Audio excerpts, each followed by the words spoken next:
Assalamualaikum warahmatullahi wabarakatuh. Kami dari kelompok 4 yang beranggotakan Andi, Elsa, Hana, Alfian, Farhan, Iqmal, dan saya sendiri Konita akan menjelaskan sedikit tentang justice. Next slide.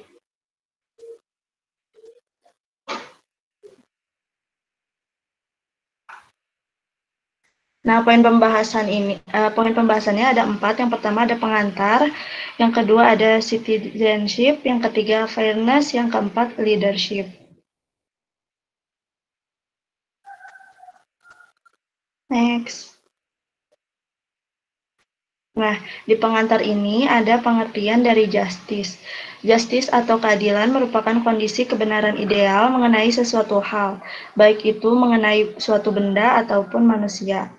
Menurut Thomas Hobbes, keadilan akan tercipta ketika apa yang dikerjakan telah sesuai dengan perjanjian atau kesepakatan yang telah dibuat sebelumnya. Dalam pembahasan justice, terdapat 3 kriteria. Yang pertama yaitu citizenship, yang kedua fairness, dan ketiga leadership. Selanjutnya ada citizenship. Jadi citizenship itu keanggotaan dalam kelompok. Jadi citizenship itu mengacu pada kemampuan individu untuk bekerja keras sebagai anggota kelompok, setia pada kelompok, dan melakukan kewajibannya sebagai anggota kelompok. Kemudian dalam citizenship juga terdapat social responsibility, loyalty, dan teamwork. Social responsibility atau tanggung jawab sosial adalah orientasi yang membantu orang lain, bahkan ketika tidak ada yang bisa diperoleh oleh mereka. Jadi social responsibility itu mereka itu membantu secara sukarela. Kemudian ada loyalty atau kesetiaan, itu berkonotasi dengan komitmen yang tidak tergoyahkan, ikatan kepercayaan baik dalam persahabatan atau kesetiaan pada suatu kelompok, prinsip dan tujuannya. Kemudian ada teamwork. Teamwork itu mengacu pada kemampuan seseorang untuk bekerja dengan orang lain dengan tujuan yang sama untuk berkolaborasi dan bekerja sama.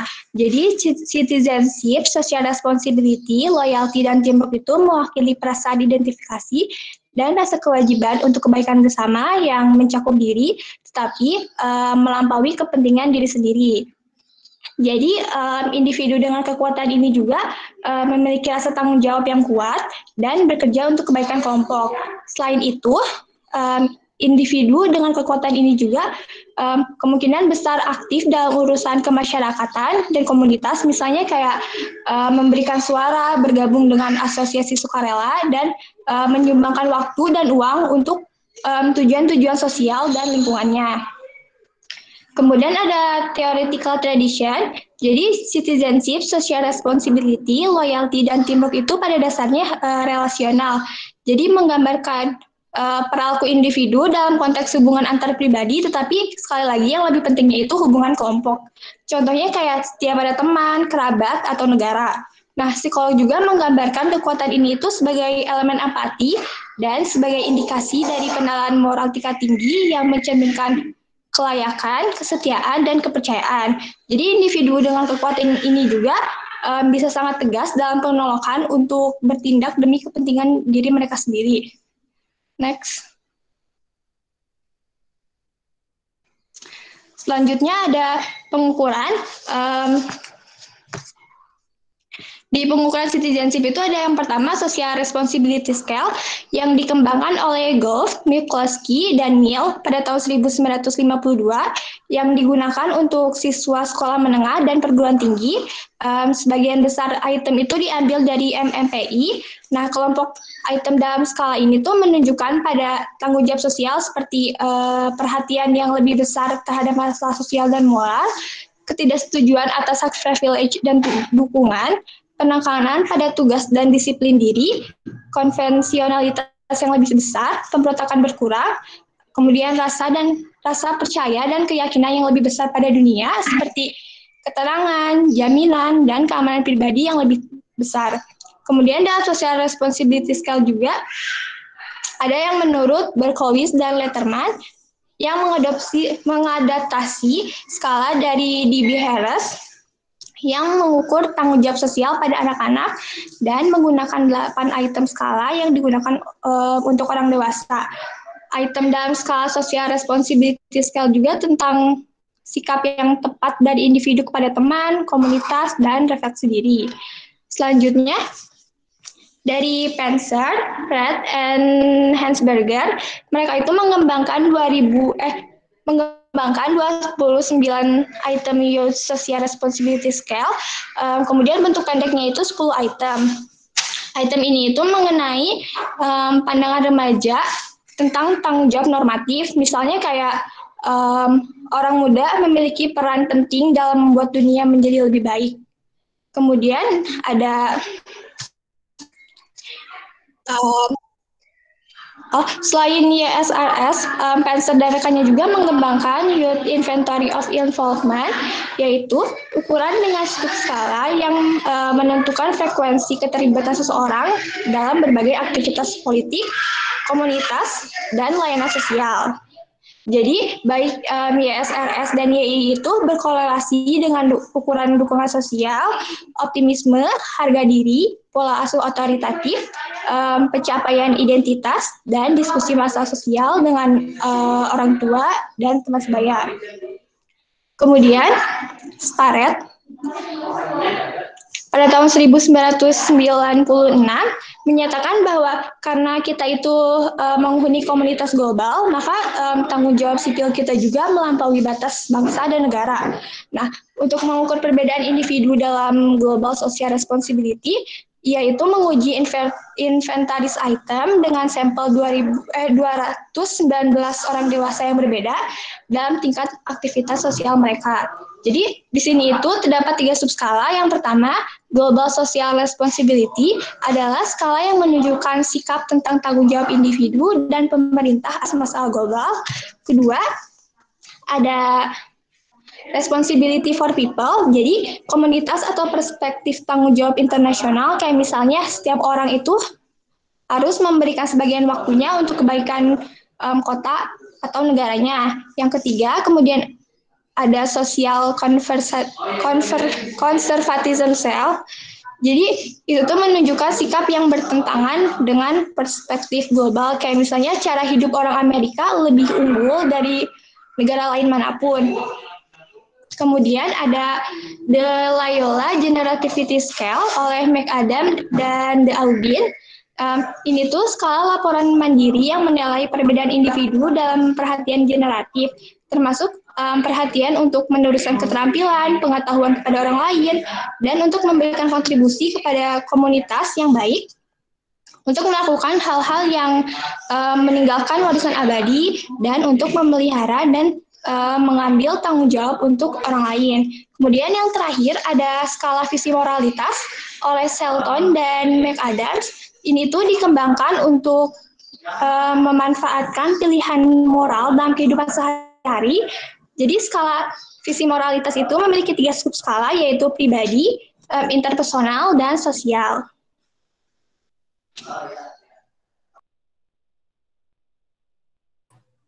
Selanjutnya, ada korelasi dan konsekuensi. Menurut definisi, individu yang bertanggung jawab secara sosial atau warga negara yang baik adalah mereka yang terlibat dalam urusan komunitas. Oleh karena itu, tidak mengherankan bahwa mereka memiliki tingkat kepercayaan sosial yang lebih tinggi dan pandangan yang lebih positif.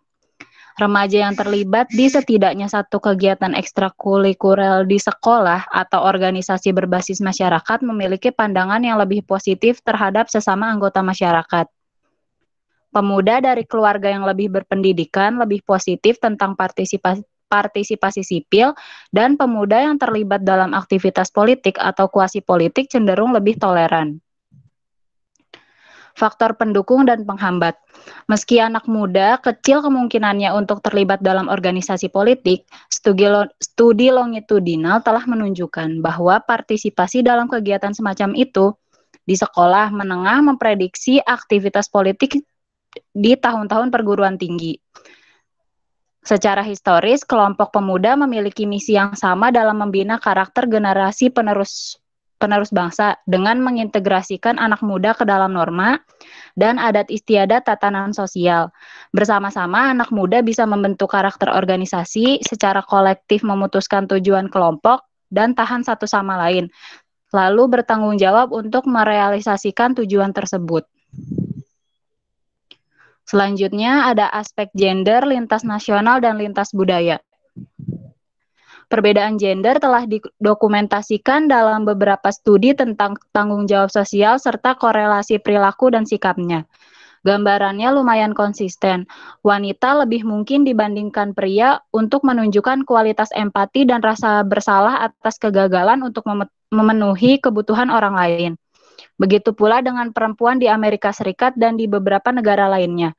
Mereka lebih cenderung daripada lelaki untuk terlibat dalam layanan sukarela di komunitas mereka.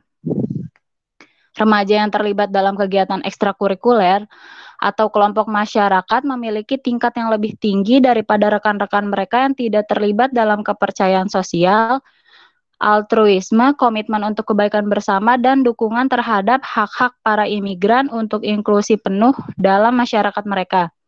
Sebaliknya, yang tidak terlibat lebih cenderung mendukung nilai-nilai materialis dan kepentingan pribadi.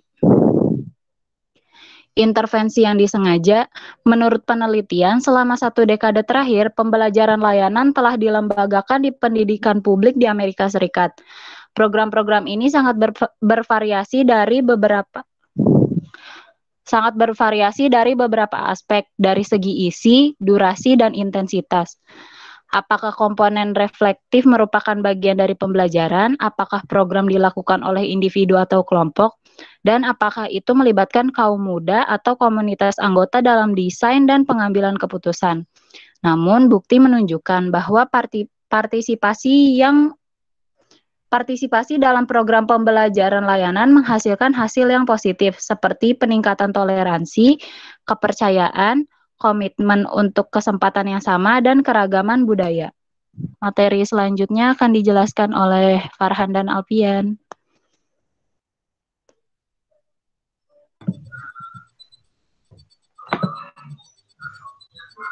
Berikutnya adalah fairness. Dari definisi sendiri, fairness adalah produk dari penilaian moral atau proses yang digunakan orang untuk menentukan apa yang benar secara moral, apa yang salah secara moral, dan apa yang secara moral itu dilarang. Nah, tradisi teoritis adalah penilaian moral mengacu pada pengembangan kapasitas kognitif untuk memastikan apa yang benar secara etis dan apa yang salah secara etis melalui pertimbangan konteks moral, hubungan orang-orang, relaksitas. Untuk bernalar tentang masalah moral dan membuat penilaian tentang tindakan mana yang dapat dibenarkan secara etis dan mana yang secara moral dilarang. Pertimbangan moral tentu saja melibatkan lebih dari kognisi abstrak. Penilaian moral adalah bagian dari konstelasi yang lebih kompleks, kompetensi moral psikologis yang meliputi afektif, kognitif, perilaku, dan dimensi kepribadian. Nah, individu yang telah mengembangkan kekuatan psikologis yang terkait dengan keadilan akan sangat mendukung pernyataan sebagai berikut. Ada beberapa poin di bawahnya, salah satu adalah setiap orang harus mendapatkan bagian secara adil, menggunakan hak orang itu salah, saya tidak ingin menipu siapapun lebih dari yang ingin saya inginkan, saya berusaha bersikap baik kepada semua orang, setiap orang berhak untuk dihormati, kita semua bersama-sama, orang-orang adalah tujuan mereka sendiri, tidak ada yang pantas didiskriminasi karena warna kulitnya, kita bertanggung jawab atas perilaku kita sendiri. Nah, kemudian ada pengukurannya.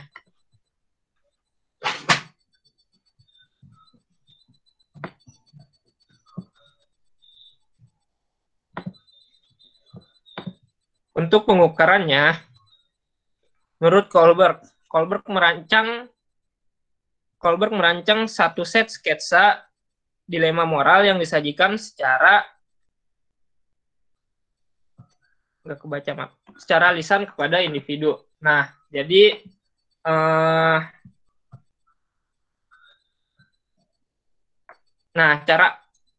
cara asli untuk menilai tahap perkembangan pengenalan keadaan individu ini berasal dari karya disertasinya Kohlberg. Nah, itu adalah wawancara klinis yang metodenya berdasarkan langsung pada klinik metode Yase. Kohlberg merancang satu set sketsa dilema moral yang disajikan secara lisan kepada individu. Pewawancara kemudian menggunakan pertanyaan penyelidikan standar untuk memperoleh moral orang yang diwawancarai. Dalam kurung pilihan tindakan untuk protagonis dan dilema dan penalaran moral. Probe lain menemukan pembenaran etis individu untuk nilai-nilai dasar seperti kehidupan, properti, dan rasa hormat untuk hukum. Misalnya dilema moral yang paling terkenal dari yang paling umum yang digunakan dari 3 bentuk paralel dari ukuran Kohlberg adalah Haynes Dilemma. Ini mensyaratkan pilihan seorang pria yang istrinya sedang sekarat dalam bentuk yang langka. Dia tidak mampu membayar harga selangit yang dikarenakan produsen tunggal untuk itu hanya obat yang bisa menyelamatkannya. Jadi dia baru memilih antara membiarkan mati atau mencari obat.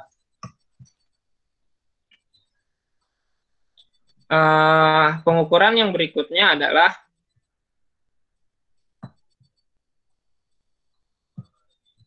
menurut James R. Reed 1979. Nah, jadi James ini mengembangkan metode penilaian alternatif yang objektif berjudul Defining Issues Test atau DIT ya. Nah, yang telah banyak digunakan dalam metode penilaian. Nah, ini didasarkan pada serangkaian dilema yang menggunakan pertanyaan-pertanyaan objektif yang mendapatkan preferensi individu dan peringkat moral optical argumen yang mempresentasikan struktur yang berbeda menurut kerangka Kohlberg. Dapat dikelola secara individu atau kelompok dan dapat dilakukan dengan tangan atau komputer.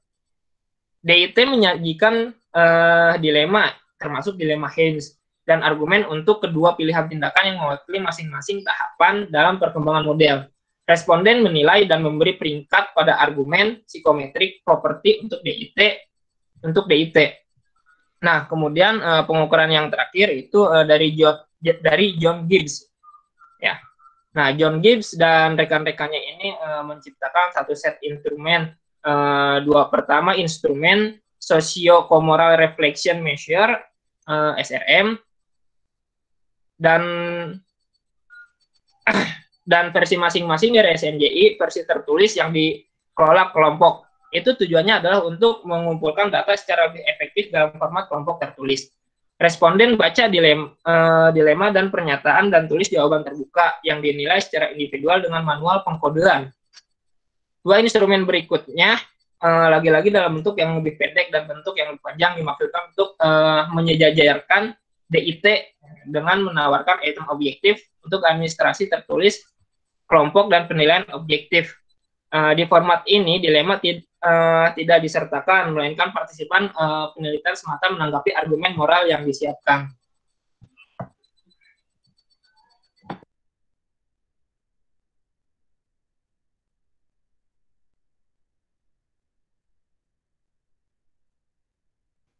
Oke, lanjut ya ke riset terbaru.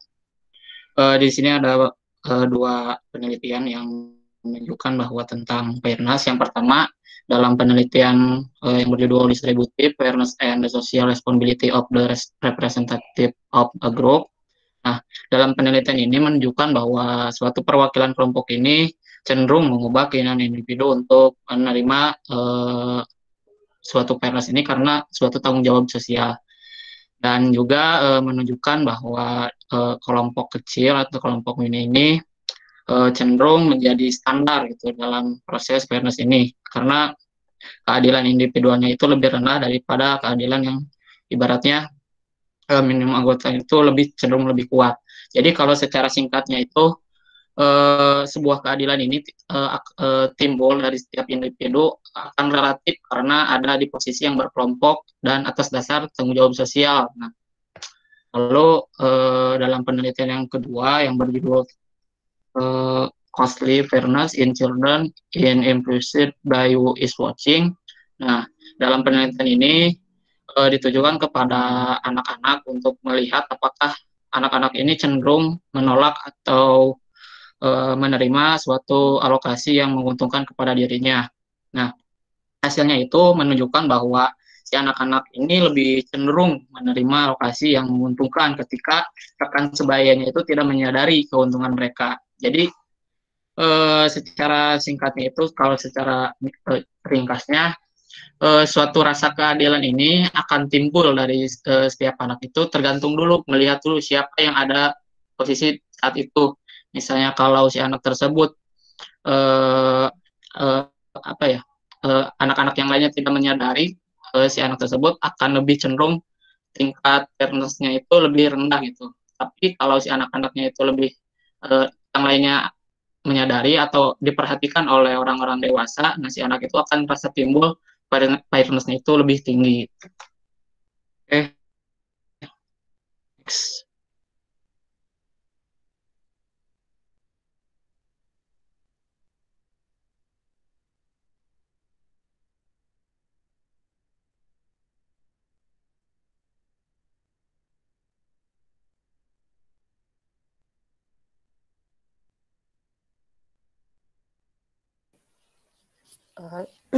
Selanjutnya ada leadership. Definisi konsensual dalam leadership itu adalah kepemimpinan sebagai kualitas pribadi, mendorong seorang individu untuk mempengaruhi, membantu, mengarahkan, dan memotivasi tindakan orang lain. Individu dengan sifat kepemimpinan cenderung menginginkan peran dominan dalam suatu hubungan dan situasi sosial.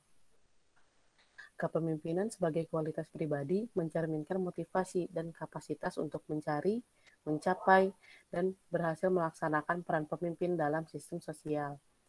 Atribut kepribadian yang berkaitan dengan kepemimpinan telah sering diperlakukan sebagai sinonim, mencakup kekuasaan sosial, otoritas, dominasi, karisma, kekuasaan, dan penegasan sosial.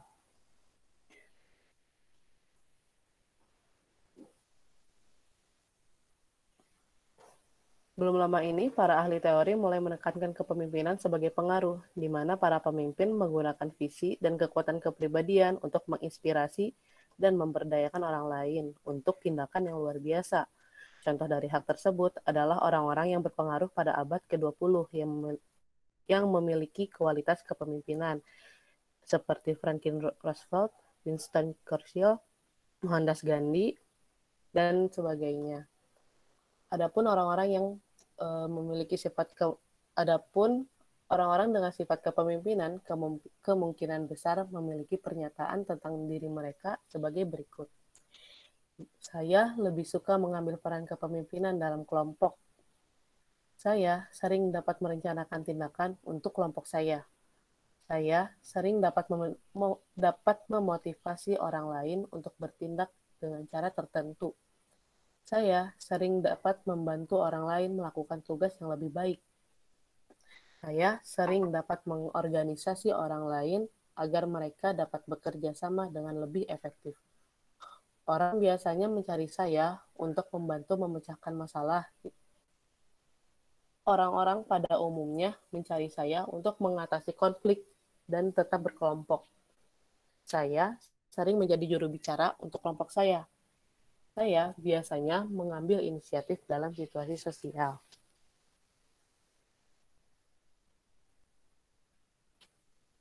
Slide selanjutnya ada theoretical tradition. Studi tentang kepemimpinan sudah ada sejak zaman dahulu. Di sini ada 4 perspektif alternatif yang muncul pada tahun sekitar 1570 dan 1580-an, di mana 4 perspektif ini mengembalikan kualitas pribadi yang merupakan hal utama dalam kepemimpinan. Ada yang pertama, ini tradisi pertama, menempatkan fokus utama pada para anggota sebagai pengaruh pada praktek sebagai pemimpin. Misalnya, peranan para anggota untuk memberikan legitimasi kepada sang pemimpin sebagai hal yang inovatif. Pada dasarnya, para anggota akan memberikan status dan kuasa kepemimpinan pada individu yang telah memperoleh peran ini. Inti dari pendekatan ini adalah sifat-sifat pribadi tertentu dari sang pemimpin yang membentuk inti dari skema kepemimpinan yang dipegang oleh para anggota dan digunakan untuk mengevaluasi kandidat-kandidat para pemimpin. Lalu ada tradisi kedua. Tradisi kedua menerima perbedaan situasi kepemimpinan, tetapi berpendapat bahwa kemampuan pemimpin berbeda dengan yang bukan pemimpin dalam menanggapi secara efektif di berbagai situasi sosial. Menurut Kenny dan Zakero, 1983, pemimpin itu disebabkan oleh kualitas yang stabil dari individu itu dan berpendapat bahwa hal itu mencerminkan sifat kemampuan untuk memahami kebutuhan dan tujuan dari konstituen dan untuk menyesuaikan pendekatan pribadi seseorang terhadap tindakan suatu kelompok. Lalu ada tradisi ketiga berfokus pada pendirian dinamis antara pendalam kepada pemimpin. Hal ini dipengaruhi oleh kualitas diri yang luar biasa yang dimiliki oleh pemimpin yang menuntun pada masa depan yang lebih baik. Namun sifat-sifat pemimpin ini mencakup perlunya kekuasaan dalam kurung untuk membantu orang lain, bukan untuk mementingkan diri sendiri. Percaya diri, kecenderungan alami untuk mengambil resiko, keterampilan berpikir kreatif, keterampilan bernalar, keterampilan sosial, dan kecenderungan untuk mendidik orang lain dan memperhatikan kemajuan mereka, baik secara kolektif maupun secara individu. Lalu ada tradisi keempat, yang terakhir. Tradisi keempat ini pendekatan efektivitas kinerja dari psikologi organisasi dalam penelitian kepemimpinan dan memperkenalkan kembali penekanan pada kualitas pemimpin. Asumsi ini telah tercermin dalam penelitian organisasi tentang penilaian dan pengembangan pemimpin. Tradisi penelitian ini tentang kepemimpinan sudah sejak ada zaman dahulu dan menyatu pada beberapa karakteristik yang membedakan kualitas pribadi kepemimpinan. Selanjutnya.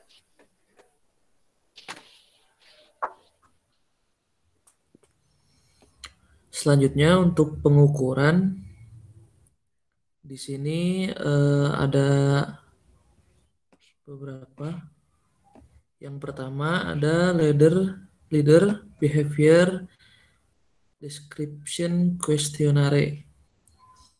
Di sini diciptakan oleh Stockdale tahun 1963. Jadi survei ini di 100 item yang isinya itu ada 12 leadership behavior. Nah, yang kedua ada leader member exchange measure LMX yang diciptakan oleh Schrushhelm, Neder, Shandura, sama Tepper tahun 1992. Nah, selanjutnya ada managerial practice survey atau MPS yang diciptakan oleh Yuval Wall sama Lepsinger tahun 1990. Nah, ini untuk manager self-report. Jadi sistemnya itu manajernya sendiri yang mengisi si alat ukurnya ini. Selanjutnya ada benchmark yang diciptakan oleh McCauley sama Lombardo tahun 1990. Nah, kalau ini 360 derajat. Jadi si instrumennya itu sama kerabat-kerabatnya manajer sama supervisor. Nah, kalau yang terakhir ini ada multifactor leadership questionnaire atau MLG yang diciptakan oleh Bass sama Folio tahun 1990. Nah, Di sini juga 360 derajat bahwa transformational or charismatic leadership and transactional leadership. Nah, selanjutnya di sini ada riset terbaru dari leadership. Di sini ditemukan bahwa ada the effect of transformational leadership style and compensation on employee engagement. Nah, di sini dilakukan di CV Semar dan CV Punakawan Bandung. Jadi menghasilkan sebuah kesimpulan bahwa gaya kepemimpinan yang transformasional sama kompensasi berpengaruh secara parsial dan simultan. Nah, gaya kepemimpinan transformasional dan kompensasi itu yang jadi transformasional itu yang berganti-ganti gitu si gaya kepemimpinannya itu. Jadi lebih fleksibel dan lainnya gitu. Nah, kalau kompensasi lebih kepada kalau misalkan kompensasi gaji gitu, gaji dinaikkan, gaji gimana. Nah, di sana dibuktikan bahwa style leadership yang seperti itu bisa berpengaruh secara parsial dan simultan secara positif dalam employee engagement. Nah, yang kedua ada pelatihan syukur untuk meningkatkan servant leadership pada pemilik UMKM batik. Ini dilaksanakan di Cirebon dan disimpulkan bahwa ada peningkatan servant leadership pada pemilik UMKM batik di Cirebon. Jadi sistemnya ini di sini penelitiannya di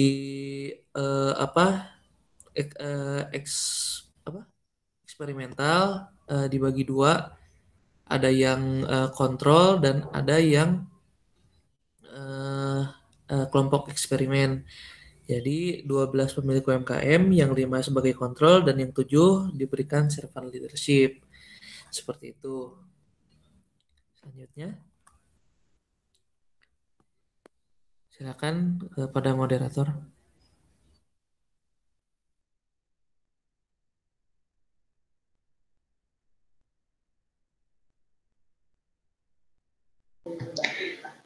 Sekian presentasi dari kelompok kami. Untuk diskusinya boleh via grup WA ya. Jadi kalau ada yang mau nanya via grup WA aja. Terima kasih. Wassalamualaikum warahmatullahi wabarakatuh. Waalaikumsalam warahmatullahi wabarakatuh.